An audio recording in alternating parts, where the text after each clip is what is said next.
Buonasera, buonasera a tutti, bonsoir a tous. Sono molto contenta di essere qui stasera per parlare della mia collezione e soprattutto dei libri italiani et soprattutto delle Tre Corone. Alors je vais parler en français parce que la conférence est prévue en français, mais j'espère que tout le monde comprend. Et si vous voulez qu'à un moment j'intervienne ou que je précise quelque chose, je le ferai bien volontiers. Ces deux ouvrages ailleurs ont été traduits en italien, ont été publiés par la Casa Editrice Les Lettere et ont fait l'objet de plusieurs réimpressions en italien également. Et malheureusement, je ne sais pas si la Casa Editrice et les Lettere avec lesquelles nous n'avons plus beaucoup de contacts continuent, mais on en retrouve sur Internet dans des sites de deuxième main. Et j'ai retrouvé d'ailleurs plusieurs livres comme ça, y compris les Métamorphoses d'Ovide que nous avions publiés en italien, également l'Énéide, les Voyages en Italie de Stendhal. Donc on peut les retrouver de temps en temps, mais en tout cas, aujourd'hui, ils sont en français et la présentation de ce soir va porter essentiellement sur les trois couronnes de la poésie italienne que sont Dante, Pétrarque et Boccace. Et cette présentation ce soir se fait à l'occasion de la publication du... Il est lourd. Voilà, du Decameron de Boccace, donc un livre que nous avions publié en 1999 dans ce que nous appelons la Grande Collection. Voilà le format de la Grande Collection. Là, il est très léger parce que l'ouvrage est ici à côté de moi. Mais l'idée de cette collection, donc je vais présenter un tout petit peu la collection pour ceux qui ne la connaissent pas. Nous l'avons créée nous l'avons créée sans la créer en 1992, en publiant pour la première fois les Fables de La Fontaine, illustrées par Jean-Baptiste Oudry dans une édition qui avait été mise en couleur au XVIIIe siècle à l'attention des différents membres de la cour et pour Louis XV, la cour de Louis XV, et ministres, etc. Et nous avons retrouvé une édition comme ça que nous avons reproduite intégralement avec les 245 fables et les 275 miniatures d'Oudry. Donc ça a été un énorme succès que nous avons continué 2 ans plus tard, en 1994, avec les Contes de La Fontaine illustrés par Fragonard, aussi une édition qui était totalement inconnue et cachée dans les réserves du musée du Petit Palais, qui avait été, grâce au ciel, exposée pendant quelques semaines, et c'est à cette occasion-là que nous avions découvert les 70 dessins de Fragonard. Et 2 ans plus tard, la Divine Comédie de Dante, illustrée par Botticelli, qui a été un petit peu l'événement culturel de la rentrée 96. Les journaux en parlaient comme étant un événement qui allait arriver dans l'édition française. Et à partir de là, tout le monde nous a dit on en veut un par an, on en veut un par an, il faut continuer comme ça. Le maquettiste, l'attaché de presse, le diffuseur, le photograveur, l'imprimeur. Bon, j'ai été prise en sandwich pour continuer cette très belle aventure. Et donc, nous avons continué avec le Faust de Goethe illustré par Delacroix, le Don Quichotte de Cervantes illustré par Gérard Garouste, et puis la Divine Comédie, nous avons continué avec je l'ai déjà parlé, oui, le troisième, la Divine Comédie, donc nous avons continué après avec le Decameron de Boccace, et puis la Légende dorée de Jacques de Voragine. Tout ça pour vous resituer un petit peu le contexte dans lequel le Decameron a été publié en 1999 dans la Grande Collection. Alors, l'événement de la petite collection cette année est quelque chose quand même de très intéressant. En fait, en faisant la mise à jour du livre, en relisant tous les textes, nous avions confié le travail à une éditrice amoureuse de l'Italie, à la retraite, qui avait dans son appartement tous les livres possibles et imaginables de la Renaissance italienne. Et elle a fait un travail qui est allé bien au-delà de la relecture des textes que nous lui avions demandé. Bonsoir. Elle a fait un travail qui a consisté à reprendre toutes les images que nous avions publiées pour vérifier leur état de reproduction par rapport au fait que beaucoup de fresques entre-temps ont été restaurées depuis 25 ans, beaucoup d'attributions d'œuvres ont changé. Et donc, il y a eu et plus de nouvelles œuvres qui ont été découvertes et qui se prêtaient très bien au livre. Donc, nous avons fait une refonte du livre avec une nouvelle maquette plus dynamique, plus vivante et plus agréable, mais surtout, nous l'avons modernisé avec vraiment ce qu'il y a de plus à jour au niveau de l'iconographie. Alors, le principe de la collection, je pense que vous le connaissez, les grands textes de la littérature illustrés par les plus grands peintres. Voilà, c'est une collection qui a démarré sans en être une et qui s'est imposée petit à petit. Et avant de vous parler de Boccace et des Trois Couronnes, j'aimerais vous parler un petit peu du travail d'éditeur que ça représente au-delà de la mise à jour dont je vous parle. Quand nous sortons un livre, nous essayons de trouver la meilleure façon de créer un dialogue entre le texte et l'image. Et ce dialogue, parfois avec un artiste contemporain comme Garousse, comme Pat Andrea, qui nous fait l'honneur d'être là aujourd'hui, qui a publié, qui a dessiné pour nous 48 dessins pour Alice au Pays des Merveilles et de l'autre côté du miroir, une édition absolument formidable pour ceux qui s'intéressent à cette œuvre, ou Mimo Palladino, un artiste italien avec lequel nous avons fait l'Iliade et l'Odyssée, donc vous avez un exemplaire de l'Odyssée ici en petite collection. Donc tous ces artistes contemporains avec lesquels nous avons travaillé ont donné leur propre regard à l'œuvre. Et on a travaillé également donc, pour le Décameron de Boccace, on a vraiment pris dans un panel très large, début de la Renaissance. À l'époque, le Décameron était lu et copié par des marchands qui emmenaient cet ouvrage en vacances avec eux. Il a été écrit au milieu du XIVe siècle, donc les livres circulaient par le fait d'être copiés et de circuler de main en main. Et comme ils ne savaient pas toujours quoi faire pendant leurs longues soirées d'hiver, eh bien, ils illustraient, ils laissaient de la place, et soit ils illustraient eux-mêmes, soit ils donnaient les textes à illustrer après en réservant l'espace pour des mécènes, pour différentes personnes qui avaient les moyens de se offrir de belles éditions. Donc, nous avons dans ce livre 100 miniatures qui sont pour le moment conservées au musée à la Bibliothèque nationale, qui datent, j'ai plus les noms en tête, je vais vous les retrouver, excusez-moi, parce que j'ai une tête un petit peu, voilà.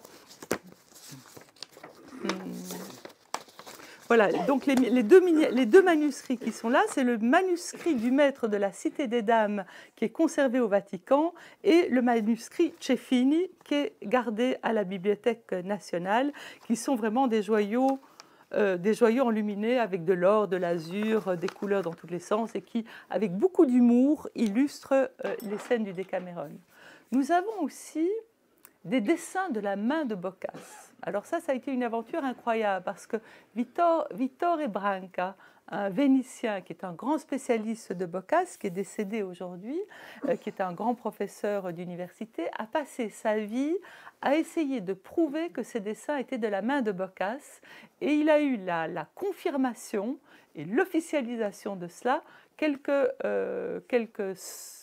mois avant la publication du livre. Donc on a pu les publier comme étant pour la première fois ces dessins publiés de la main de Boccace. Alors les manuscrits, les dessins de Boccace, également des bois gravés, tout cela orne le livre, mais pour lui donner plus de vie, nous avons voulu montrer vraiment la Renaissance italienne païenne telle qu'elle était dans toute la région de Florence. Et donc nous avons pris des fresques et des détails de fresques dans les palais toscan, nous avons pris des détails de fresques dans des scènes religieuses ou à l'arrière des scènes religieuses, il y a souvent des scènes païennes et nous avons comme ça fait une recherche importante pour accompagner le Décameron de Boccace et donner vraiment un panorama de la vie au début de la Renaissance italienne, donc tout début de la Renaissance italienne. Boccace est vraiment à la lisière entre la modernité et le Moyen-Âge, mais on peut dire qu'il est extrêmement moderne parce qu'il est le premier à avoir créé la prose et des romans, des récits en prose et en italien, pas en latin, suivant l'exemple de son grand maître qui était Dante, qui est le premier également à avoir écrit dans la langue vernaculaire un texte d'une aussi grande importance, et il sera suivi également par Pétrarque qui écrira les canzoniere et les triomphes directement en italien. Donc il y a des liens très forts qui unissent C'est 3 artistes. Bonsoir. Alors, qu'est-ce que je peux vous dire de plus sur Boccace? Je vais revenir d'abord à Dante, parce que Dante est quand même le père des 3 couronnes. Alors, Dante, donc, il est né en 1265, mort en 1321. Donc, mais la Divine Comédie a été écrite au début du XIVe siècle. Il a fait cet immense poème que je pense beaucoup d'entre vous connaissent, qui a été pour moi une aventure éditoriale assez extraordinaire, dans la mesure où j'avais entendu parler de la Divine Comédie par un de mes auteurs avec lequel j'avais écrit un guide qui s'appelait Au cœur de Florence. C'était un professeur, un banquier, fou amoureux de la Toscane et qui a passé sa vie à faire des petites fiches racontant tout ce qu'il voyait, tout ce qu'il découvrait, faisant des comparaisons, sortant des textes, des critiques et des différentes personnes, historiens de l'art, qui avaient écrit sur des tableaux, sur des églises, sur des musées, sur des œuvres comme ça. Et Au cœur de Florence, c'était une très très grosse somme qui a été suivie par Sienne et le sud de la Toscane, qui sont 2 livres épuisés aujourd'hui, qui étaient parus chez un éditeur belge du Culot. Tout ça pour vous dire que j'avais déjà la passion de l'Italie à ce moment-là. Et cette personne me dit, mais pourquoi est-ce que tu ne publierais pas la Divine Comédie? Tu as illustré par Botticelli, tu as publié les Fables de La Fontaine avec Coudry, les Contes avec Fragonard, et Botticelli a illustré la Divine Comédie. Il y a un manuscrit à Naples dans lequel tu trouveras ces dessins. Je vais à Naples, dans la bibliothèque dont j'ai oublié le nom, la bibliothèque des livres anciens, et grosse déception, je vois un livre qui a été publié avec des gravures d'après Botticelli, pardon, excusez-moi, des gravures publiées d'après Botticelli. Il y en a 33.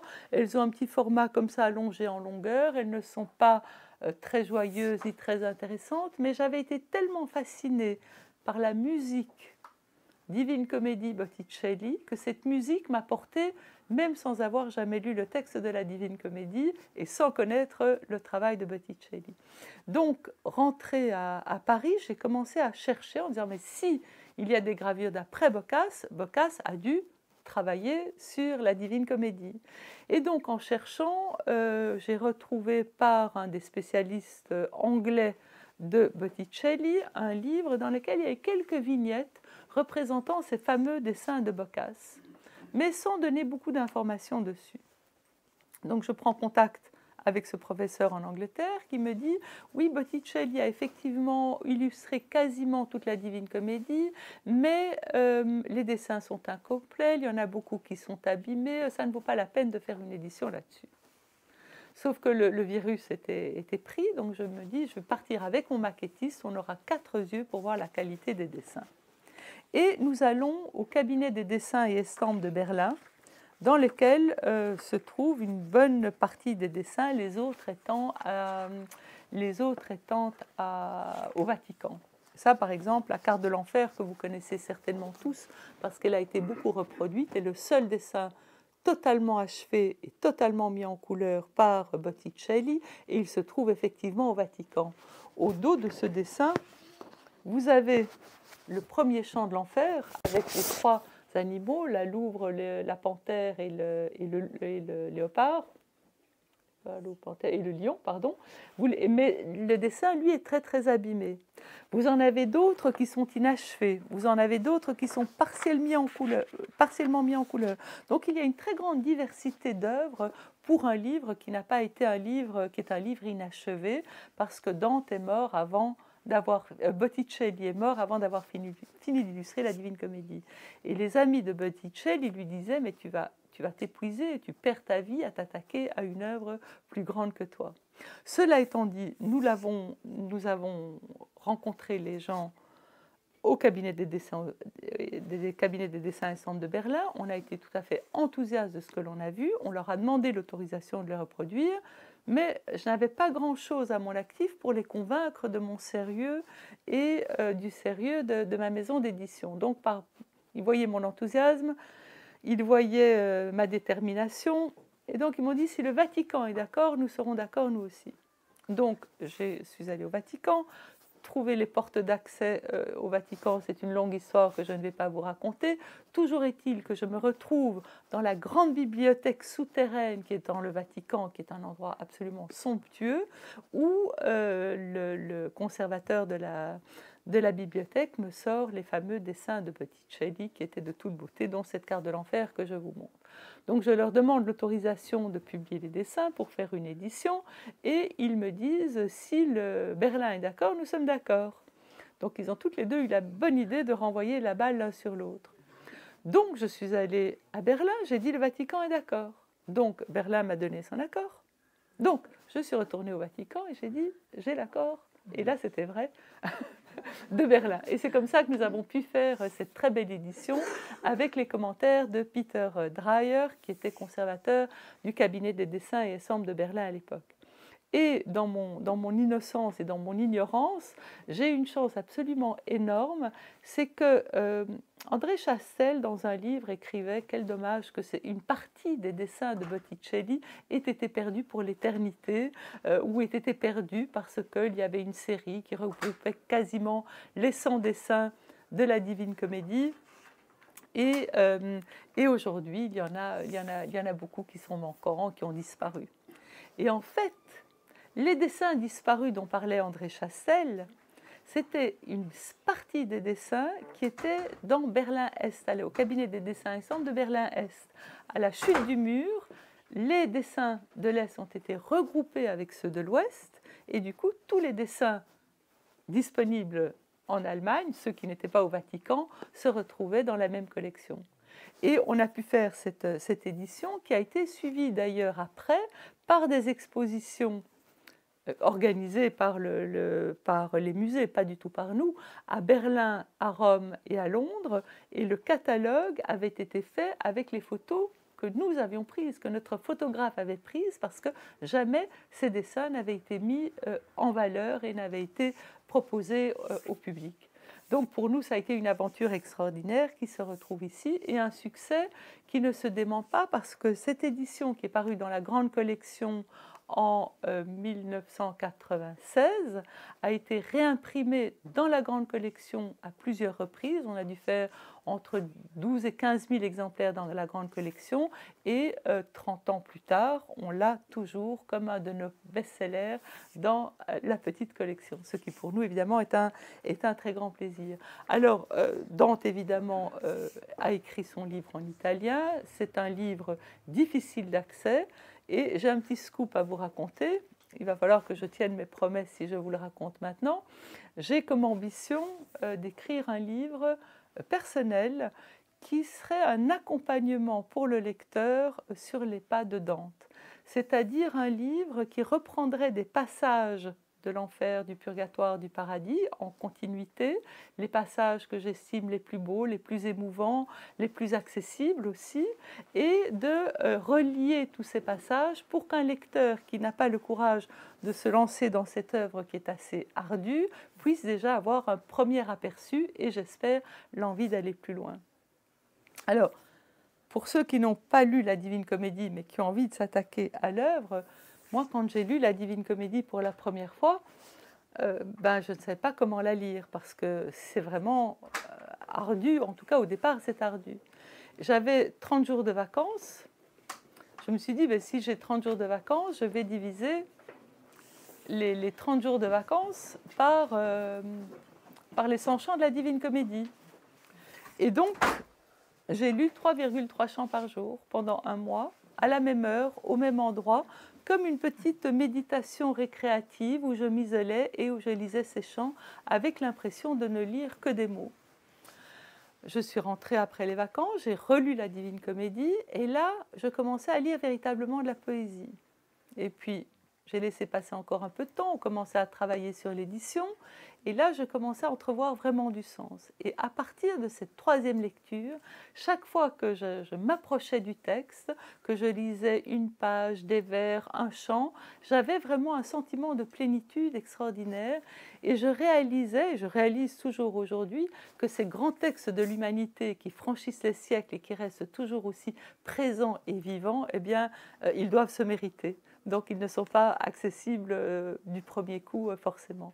Mais ça a été une très très belle expérience qui m'a énormément marquée. Surtout, j'ai eu la chance de travailler avec Jacqueline Risset, qui est malheureusement décédée aujourd'hui, mais qui est une magnifique traductrice et une très belle âme, quelqu'un qui s'est vraiment engagé là-dedans et qui a réussi dans sa traduction, pour moi inégalée aujourd'hui, à donner vraiment l'esprit de Dante, la musicalité et à nous l'écrire de telle façon que ce soit accessible pour nous.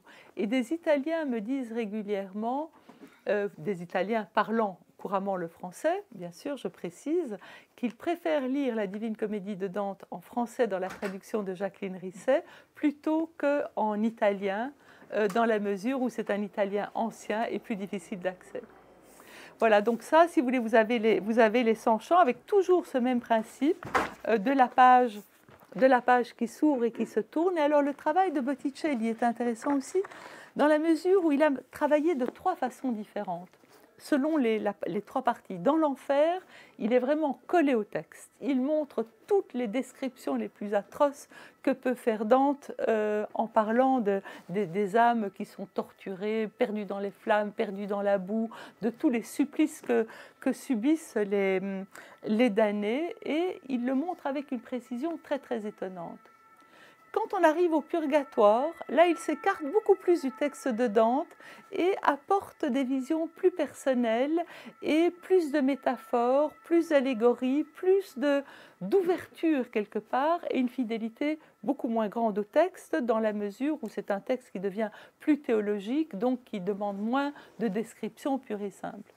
Et dans la dernière partie, qui est la partie du paradis, là, il va mettre en scène pratiquement pas toutes les images, mais une grande partie des images. Il va mettre en scène Béatrice et Dante, entourés d'étoiles, ou d'âmes d'étoiles, et en train de gravir les différentes sphères du ciel pour arriver petit à petit à l'Empyrée. Et ce qui est très intéressant dans tous ces dessins du paradis, c'est de voir l'expression de Dante et l'expression de Béatrice qui évoluent en fonction du dialogue qu'ils vont avoir et en fonction de la façon dont Béatrice va amener Dante à plus de spiritualité, à reconnaître ses fautes et à s'élever vers le ciel. Bon, je pense que vous connaissez, ou en tout cas pour la plupart, la manière dont Dante est accompagné dans l'enfer. Il va arriver en enfer, il va croiser les 3 animaux dont nous avons parlé tout à l'heure, il ne va pas pouvoir rejoindre Béatrice, Virgile va l'accompagner dans l'enfer et dans le purgatoire, et puis Virgile va l'abandonner à la fin du purgatoire parce que c'est Béatrice qui va prendre la place, parce que Béatrice est au paradis, c'est la raison morale, c'est la raison spirituelle, alors que Dante, que Virgile, c'est la raison humaine, il est en enfer parce qu'il n'a pas eu la chance d'être baptisé, de connaître le Christ, et qu'il est vertueux, mais avant la chrétienté. Donc c'est un livre qui est vraiment passionnant, et cette lecture de Dante avec les dessins de Botticelli et les commentaires de Peter Dreyer qui sont, en analysant le dessin, une forme d'exégèse du texte, en fait, en faisant l'exégèse de l'image et il fait l'exégèse du texte, nous donne un triple niveau de lecture. Donc après la Divine Comédie, donc quelques années après, et là c'est grâce à la Casa Editrice et les Lettere, à qui nous avions proposé la Divine Comédie en italien, qui a publié la Divine Comédie en italien, et qui nous a dit après, mais pourquoi est-ce que nous ne ferions pas le Decameron de Boccace ensemble ? Et donc l'idée nous a évidemment enthousiasmés, et donc nous avons commencé à travailler sur le Decameron. La Casa Editrice et les Lettere nous donnant accès à des collections que nous ne connaissions pas, et nous faisons tout le travail éditorial, et eux, comme pour Dante, ont publié le texte en italien et fait les adaptations qui étaient nécessaires. Alors, le Decameron de Boccace donc, est sorti en 1999, nous l'avons remis à jour. Ce que j'aimerais vous montrer parmi les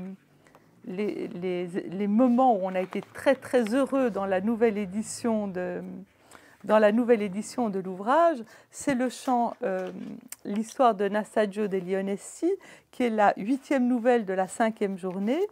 Et là, on va raccrocher avec Botticelli il y avait cette habitude au XIVe siècle pour les mariages ou les plateaux ou les accouchés de peindre sur les coffres de mariage dans lesquels il y avait le trousseau de la jeune mariée ou sur les plateaux d'accouchés de peindre des histoires édifiantes pour aider la femme à bien comprendre son rôle d'épouse, à être une femme merveilleusement soumise à son mari, à avoir toutes les vertus de l'époque que nous avons bien perdues et fort heureusement, et à mener comme ça une vie exemplaire. Et l'histoire de Nasaggio degli Onesti est une histoire assez étonnante dans la mesure où elle raconte l'histoire d'une jeune femme qui est courtisée par un homme qui est fou amoureux d'elle, qui lui veut le plus grand bien de la terre, qui lui offre sa vie, ses biens et tout, sauf que elle, visiblement, n'est pas très amoureuse et le rejette et le repousse et lui manifeste un certain mépris. Et donc, il part très, très malheureux, pleurer dans la forêt son infortune. Et pendant qu'il est dans la forêt, il voit cette scène absolument atroce se dérouler sous ses yeux. Il voit une femme nue, poursuivie par un cavalier avec une lance, des chiens, et le chien va se jeter sur la femme, la dévorer, lui enlever tous ses intérieurs et tout, la déchiqueter, et puis la femme va reprendre forme humaine et va continuer sa course, toujours poursuivie. Toujours poursuivi par le cavalier et le chien, qui est d'ailleurs une histoire que Boccace a trouvée chez Dante, parce que dans l'enfer, je ne sais plus dans quel champ exactement, il y a des ânes de damnés qui sont déchiquetés par des chiens et qui reprennent après leur forme, et puis qui vont être redéchiquetés et qui sont dans un cycle sans fin de douleur de cette façon-là. Donc, vraisemblablement, Boccace s'en est inspiré pour ça. Donc, on a alors le jeune homme est là et il voit cette scène qui a lieu tous les vendredis à la même heure, à l'heure du déjeuner. Alors, qu'est-ce qu'il fait ? Donc il voit la scène. Là, on en a deux qui montrent la scène. Qu'est-ce qu'il fait alors ?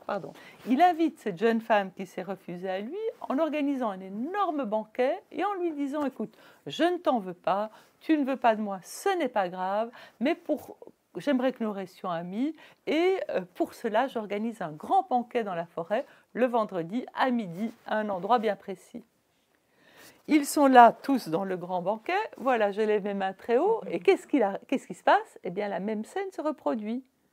Et le jeune amoureux explique pourquoi cette scène se déroule et pourquoi cette jeune fille est poursuivie comme ça. Je n'ai pas dit pourquoi elle était poursuivie comme ça. Elle était poursuivie comme ça parce qu'elle s'était refusée à un homme qu'elle aimait.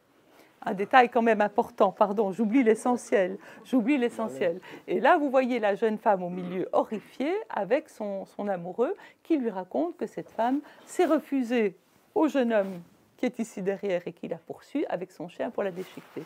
Du coup, qu'est-ce qui se passe à votre avis ? La jeune fille va revenir sur ses intentions, va épouser son beau prétendant, va avoir plein d'enfants certainement et va vivre heureuse pour le restant de ses jours. Et voilà la 4e scène du panneau de Botticelli qui est dans le livre. Je le porte d'autant plus haut que c'est une grande fierté. Pourquoi ? C'est une grande fierté parce que c'est les 3 premières œuvres que vous avez vues, donc les 3 premiers panneaux de mariage, de coffrets de mariage, se trouvent au musée du Prado à Madrid. Et la 4e, celle avec le banquet final, se trouve dans une collection privée qui appartient à la famille Pucci, le couturier. J'avais eu l'occasion, je savais qu'elle était là, dans son palais à Florence, et j'avais eu l'occasion de le rencontrer, et c'était un vieux monsieur, et il m'avait très très bien accueilli, et il m'avait dit, mais écoutez, si vous voulez, je suis ravie que vous reproduisiez l'œuvre. Sauf que le temps qu'on se mette en route, lui était décédé, et ses héritiers n'ont pas voulu. Donc, nous n'avons pas pu publier l'œuvre dans la grande collection. Et nous revoici à contacter la famille Pucci, la fondation Pucci, qui est tenue par leur fille, en disant, voilà, on aimerait beaucoup reproduire la 4e œuvre pour compléter notre série. Et pour des raisons que nous ne comprenons pas, elle nous dit non. Et on fait intervenir des personnes que nous connaissons à Rome pour essayer d'influencer, de voir les raisons, pas d'explication. Sauf que l'image en question, et là je vous parle d'un problème d'éditeurs et de droits de reproduction. Sauf que l'image en question se trouvait dans une agence de photos avec comme copyright la Fondation Pucci. Donc, mais la qualité n'était pas très bonne. C'est pour ça qu'on a encore insisté auprès de la famille en disant « Mais attendez, laissez-nous prendre une nouvelle photo parce que celle qui est sur le site internet n'est pas très bonne à l'agence, etc. » Et donc, finalement, on a toujours eu ce refus, mais on a pu racheter l'image en payant les droits à l'agence qui détenait les droits de cette image-là et faire un travail de photogravure que l'on peut faire aujourd'hui pour donner véritablement la qualité que nous attendons pour cette œuvre.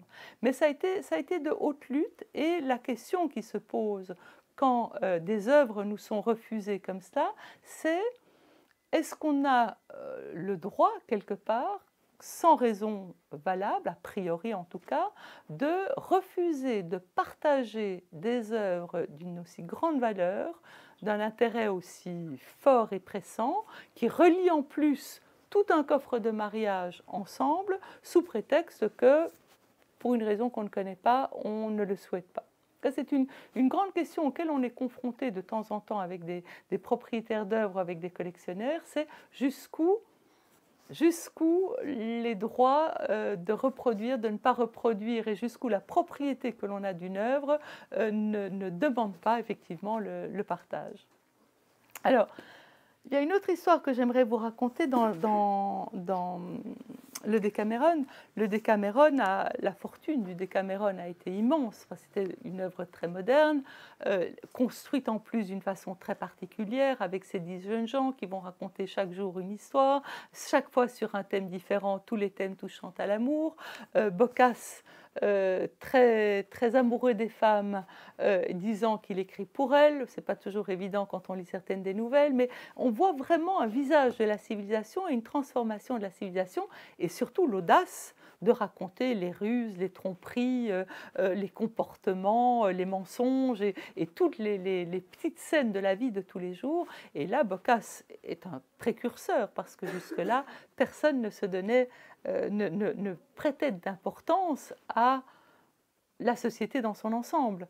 Les pauvres, les riches, les marchands, les prêtres, les princesses, les commerçants, etc. Donc c'est vraiment une fresque humaine extraordinaire. Et Boccace écrivait d'ailleurs on doit prêter autant d'attention, je n'ai pas la formule exacte en tête, prêter autant d'attention à la plume du peintre, à la plume qu'à la peinture. Donc les deux sont, attendez, je vais vous le dire exactement, excusez-moi, je suis complètement gâteuse une fois de plus. Voilà, on ne doit pas accorder moins de liberté à la plume qu'au pinceau du peintre. C'est-à-dire que les peintres, à l'époque, ils avaient toute liberté, mais les écrivains étaient beaucoup plus tenus à une certaine écriture. Et là, Boccace a été d'une liberté totale, et c'est ce qui donne cette fresque assez extraordinaire du XIVe siècle, dans son passage du Moyen-Âge vers la modernité. Alors, Marguerite de Navarre a écrit son Heptaméron, inspiré sur Boccace. D'autres auteurs l'ont suivi, dont Rabelais, dont La Fontaine aussi. Beaucoup de ses contes sont inspirés des histoires de Boccace. C'est très amusant parce qu'on les retrouve, Cervantes également. Mais alors, une histoire sur laquelle j'aimerais attirer votre attention, c'est la dernière histoire. Où est-ce qu'elle commence ? C'est la dernière histoire de la 10e journée du Décameron. La dernière histoire, parce qu'il y a une construction dans l'ensemble. Donc, Boccace nous emmène d'un coin jusqu'à l'autre extrémité. Et la dernière histoire, qu'est-ce qu'elle raconte ? Elle raconte l'histoire d'un peintre, c'est Griselda. Peut-être que vous la connaissez pour l'avoir lu chez La Fontaine, dans les nouvelles de La Fontaine, et aussi chez Perrault. Perrault a repris l'histoire de Griselda. Un jeune prince qui est appelé à régner ne veut pas prendre d'épouse, et tout le monde autour de lui au palais le pousse à prendre une épouse, mais aucune femme n'est assez bien pour lui, il n'a pas confiance dans les femmes, bon, etc. Jusqu'au jour où, allant à la chasse, il rencontre une paysanne qu'il trouve ravissante et qu'il décide d'épouser. Il va la chercher en grande pompe, elle va vers lui et lui dit « Déshabille-toi, je te veux nue, je veux que tu n'aies rien, tout ce que tu auras, c'est moi qui te le donnerai ». Elle va au palais, elle est traitée comme une reine, il lui fait 2 magnifiques enfants.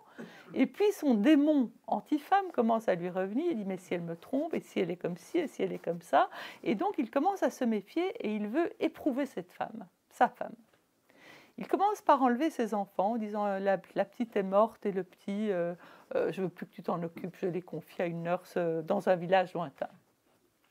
Et la femme, tu es mon maître, tu es mon seigneur, tu m'as tout donné, tu me reprends, il n'y a pas de problème, c'est ta décision et je me soumets à toi. Ça continue comme ça, il lui fait de plus en plus de coups à l'envers jusqu'au jour où il lui dit « Je vais épouser une jeune fille », 18 ans plus tard, il lui dit « Je vais épouser une jeune fille, je te répudie, mais j'aimerais que ce soit toi qui serve nos noces. » Tu es mon maître, bon, prenez-en bonne tu es mon maître, tout ce que tu dis c'est formidable, si tu veux que je fasse ça, je le ferai, je servirai tes noces. Et donc cette pauvre femme se retrouve à servir les noces de cette ravissante jeune fille que le prince va épouser. Sauf qu'au début du déjeuner, le prince se lève et dit « Voilà, cette jeune fille, je ne vais pas l'épouser, c'est ma fille. C'est ma fille, je voulais tester ma femme pour voir jusqu'où elle était dévouée, jusqu'où elle était soumise, jusqu'où elle m'obéissait, jusqu'où elle était dans l'abnégation. Eh ben, elle est vraiment formidable, je la reprends. » Et cette magnifique histoire a été, à l'époque, peinte dans des chambres de mariés. Il y a eu énormément de coffres de mariage et de peintures, entre autres ces très belles peintures qui sont dans un palais, je ne sais plus très bien où, à Milan, je ne sais plus où. Là, on l'a dans les...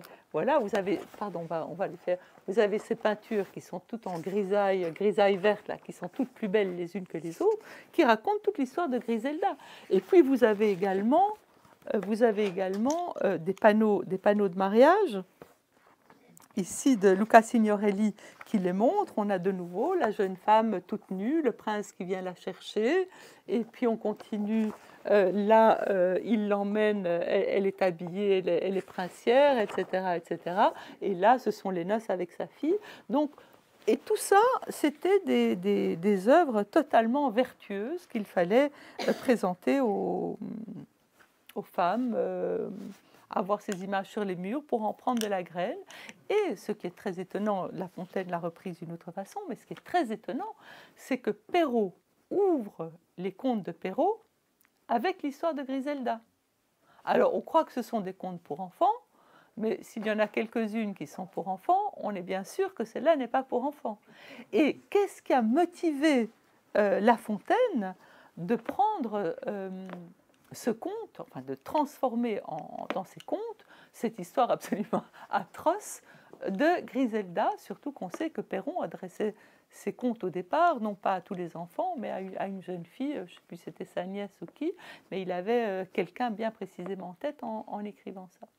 Voilà pour le Decameron de Boccace et le bonheur que nous avons eu à le faire, parce que à chaque fois, ça nous a permis des voyages dans toute l'Italie pour aller voir dans les palais privés, pour aller voir dans les églises et dans les cycles de fresques des choses qui ne sont absolument pas en agence et qui n'ont jamais été photographiées. Et une grande particularité de tous nos livres, surtout des livres où on reproduit des œuvres comme celle-là, comme l'Énéide par exemple aussi, à force d'aller voir des endroits nouveaux, on trouve des choses qui ne sont pas en agence et qui n'ont jamais été reproduites. Et quand nous avons commencé ce travail, pour Boccace c'était encore le cas, pour les voyages en Italie de Stendhal, Internet commence à arriver, mais nous avons appris à travailler uniquement par les bibliothèques, tous les livres qui existaient, où on prenait les références des œuvres, où on allait rechercher les attributions, les lieux de conservation, etc. Les collectionneurs, les marchands, les antiquaires, et un travail finalement très journalistique pour remonter aux sources et découvrir un maximum d'œuvres, et par la même occasion, pas mal de collections privées. Donc, voilà pour Boccace. Après, si vous avez des questions plus précises, je répondrai avec grand plaisir. Ouh là là, il est déjà 21h11. Ah, ça va, j'ai encore 5 minutes pour vous parler de Pétrarque. Pardon.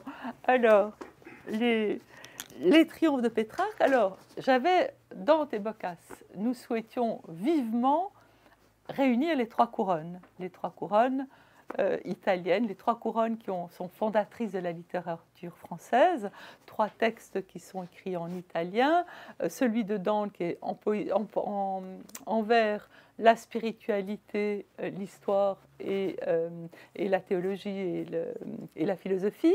Vous avez après Pétrarque, également en vers, mais beaucoup plus dans l'humanisme et dans les histoires d'amour terrestre. Il était fou amoureux de l'or, mais il l'aimait comme une femme terrestre, pas comme une idole, comme une âme telle que Dante l'a transformée, au début en tout cas. Et Boccace, qui lui est rentré donc dans le roman et dans le récit et l'analyse des mœurs. Un jour où j'allais faire une conférence à Troyes, je ne sais plus sur quel livre, une historienne de l'art vient me chercher à la gare pour m'emmener faire un tour avant la conférence et m'emmène à la Cité du Vitrail. Elle est elle-même la grande restauratrice des vitraux, Flavie Vincent Petit, à Troyes.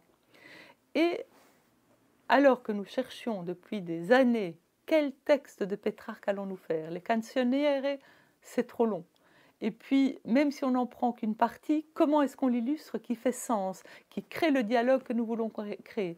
Ce n'était pas du tout évident, donc j'avais un peu abandonné le projet quand elle m'emmène à la Cité du Vitrail et qu'on voit un magnifique vitrail du XVIe siècle qui avait été déposé et restauré et qui illustrait les 6 triomphes de Pétrarque. Et je suis évidemment éblouie, ébahie. J'appelle tout de suite Joséphine, qui est là derrière, qui dirige la maison d'édition aujourd'hui et qui est toujours enthousiaste quand j'ai des idées farfelues, mais celle-là ne l'était pas. Et donc, je suis complètement bouleversée en me disant, mais les triomphes de Pétrarque, le texte n'est pas très long, le vitrail est splendide, personne ne le connaît, et avec tous les vitraux de l'aube du XVIe siècle, on va certainement pouvoir trouver des images suggestives qui viennent décorer des passages comme nous faisons dans tous nos livres. On a les illustrations directes et ce qu'on appelle les illustrations suggestives qui ne sont pas en lien direct avec le manuscrit, mais qui donnent l'ambiance, l'atmosphère, l'époque et le dialogue avec du regard et de la pensée. Et donc voilà, donc l'éblouissement total. Alors, les triomphes de Pétrarque, qu'il a écrit donc au XIVe siècle, alors il y a 6 triomphes, c'est à la gloire de l'or est morte, et il écrit pour se consoler de la mort de l'or, il écrit ces 6 triomphes, ces 6 chants d'amour, le triomphe de l'amour, le triomphe de la chasteté, qui est plus forte que l'amour, parce qu'il a toujours dû être chaste avec l'or qui était déjà marié, le triomphe de la mort, parce que la mort vainc ou surpasse la chasteté, le triomphe du temps, le triomphe de la renommée, parce qu'elle a été très célèbre, puis le triomphe du temps, qui tue la renommée, et puis le triomphe de l'éternité, où il va retrouver, idéaliser complètement l'amour qu'il porte à l'or. Et ces 6 triomphes sont représentés, je vais vous les montrer ici. On ne l'a pas encore en petite collection, cet ouvrage-là, parce qu'il est encore assez récent. Attendez, je vais essayer de vous les montrer là derrière. Vous ne la verrez pas bien, mais ça vous donne une idée de l'ensemble. Voilà, vous avez ici les 6 triomphes telles qu'elles étaient mises dans l'église d'Hervy-le-Châtel, où elles étaient posées. Alors là, il y a une petite histoire à raconter aussi. Au XVIe siècle, les triomphes de Pétrarque sont très populaires en France et beaucoup traduits. Et il se trouve qu'à Hervy-le-Châtel, qui est une petite ville de l'Aube, il y a une femme qui s'appelle Joanne, je ne sais plus trop comment, qui perd son mari et elle est extrêmement malheureuse. Et il se trouve qu'elle a l'accès au triomphe de Pétrarque et qu'en lisant ce livre, elle transcende l'amour qu'elle a pour son mari et ce livre lui permet d'accepter la mort de son mari, de vivre avec la mort de son mari et de le transcender.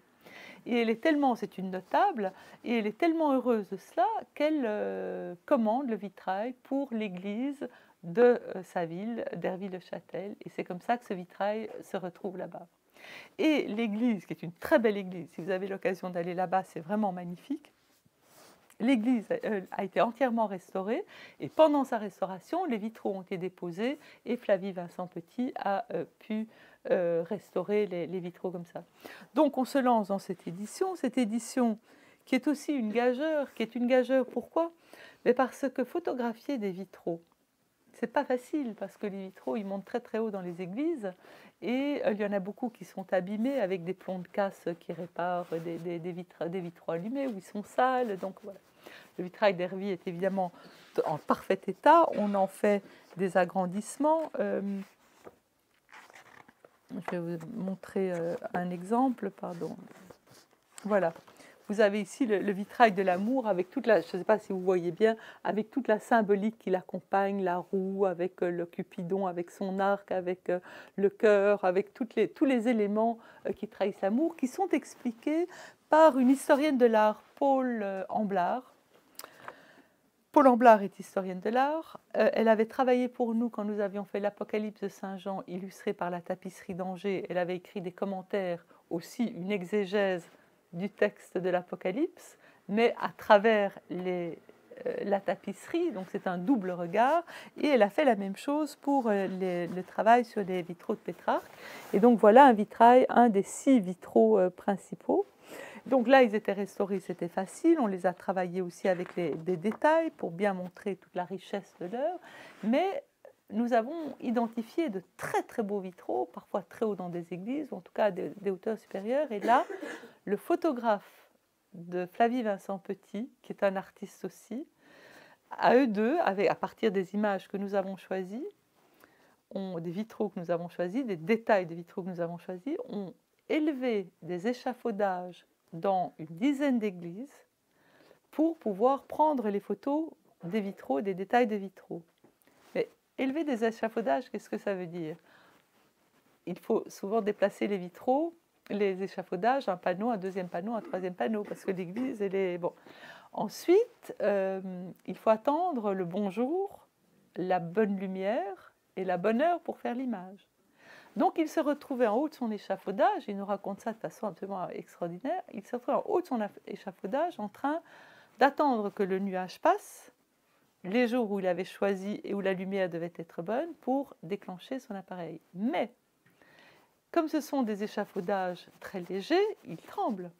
Donc quand on prend une photo, qu'est-ce qu'il faut faire? Eh bien, quand on pousse sur le bouton, ça fait trembler tout l'échafaudage et donc la photo. Donc il avait un déclencheur retardateur.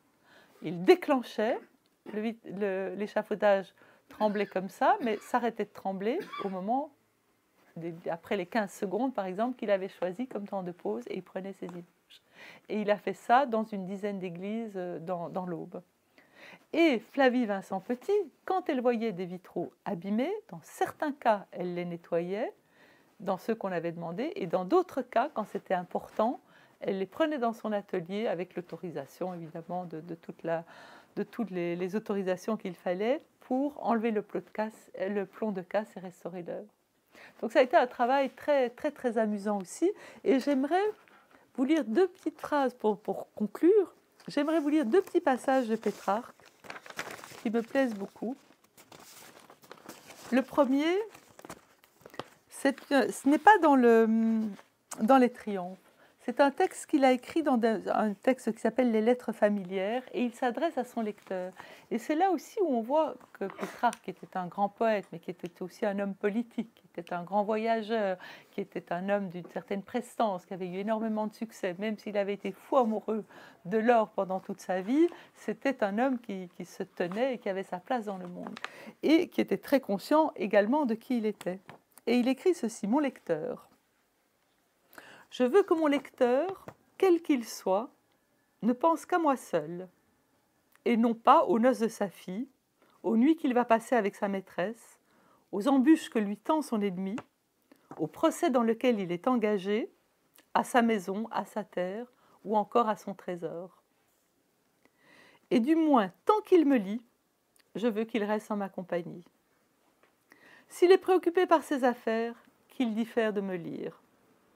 Mais quand il entreprendra de le faire, qu'il repousse loin de lui le poids de ses affaires et l'administration de son patrimoine.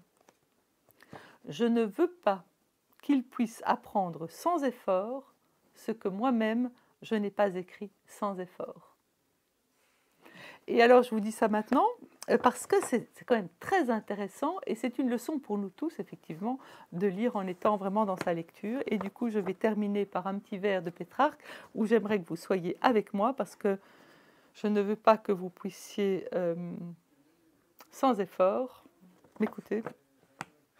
Enfin, je ne sais pas comment le tourner. Voilà, c'est à la fin de l'éternité. Depuis ce jour, je couvre de pensées, d'encre et de larmes des pages sans nombre, et j'en noircis autant que j'en déchire. Depuis ce jour, je sais ce que l'on ressent, espère et craint dans le cloître d'amour. Et puis il terminera, heureux le marbre où sa face est enclose, quand elle aura retrouvé sa beauté, si qui la vit sur terre fut heureux, quand sera-t-il de la revoir au ciel? Et on comprend en lisant ça que Johanne, je ne sais plus comment, ait fait ce magnifique vitrail d'Herville-le-Châtel que je vous invite tous à découvrir. Voilà, je crois que si vous avez des questions, je suis là pour vous répondre. J'ai essayé de vous faire une présentation pas trop académique parce que je pense que tout le monde ici a déjà une culture italienne importante pour venir dans un lieu aussi prestigieux, mais plutôt vous raconter une aventure éditoriale et puis des péripéties qui vous permettent de comprendre en même temps tout l'amour que nous mettons dans ces livres. Vous avez le fort de l'équipe qui est là derrière, Caroline, qui a organisé cette conférence et qui vend nos livres et qui est en contact avec tous les libraires. Julie, qui est notre éditrice, qui a repris, on publie cette année, il va sortir le 23 octobre, Les Contemplations de Victor Hugo, illustrées par les débuts de la photographie. Et donc ça, c'est un livre que nous attendons avec grande impatience. Vous avez également Céleste, qui est italienne, qui nous a rejoint il y a un an et demi, voilà, et qui s'occupe de l'Institut Diane de Sellier pour la recherche en histoire de l'art, qui est un fonds de dotation que nous avons créé pour justement financer les traductions, les recherches et tout notre travail, et qui travaille également comme assistante pour l'édition. Et puis Joséphine, dont j'ai parlé brièvement, qui est aujourd'hui la grande prêtresse de la maison, qui nous a rejoint en 1999, quand on sortait le Décameron et qu'on travaillait sur la légende dorée de Jacques de Voragine. Alors c'est très amusant parce qu'on a commencé par le texte païen de la Renaissance florentine, plutôt païenne, et on a continué avec la Renaissance chrétienne, avec l'histoire des saints de Jacques de Voragine, et Joséphine est avec moi depuis de fort nombreuses années. Et du coup, c'est une équipe vraiment de cœur, de travail et de passion. Et c'est ce qui nous permet de vous proposer des livres dont nous sommes toujours fiers et heureux. Voilà, merci beaucoup. Et puis, pardon. Et un dernier petit mot, j'aimerais remercier la Tour de Babel de nous accueillir ce soir avec un public chaleureux, joyeux, et puis dans ce cadre, on a envie d'acheter tous les livres et de passer sa vie à lire l'italien. L'Italie, d'ailleurs, c'est quelque chose de très important pour moi, comme j'ai suggéré au tout début de ma présentation. Je suis très amoureuse de l'Italie, et dans le catalogue, il y a plus d'un tiers de nos livres qui touchent de près ou de loin à l'Italie. Et à l'époque, il y avait les 2 tiers, mais on a commencé à se diversifier un peu plus. Mais donc, c'est vraiment une littérature une culture qui nous est très, très chère. Voilà, merci beaucoup. Merci.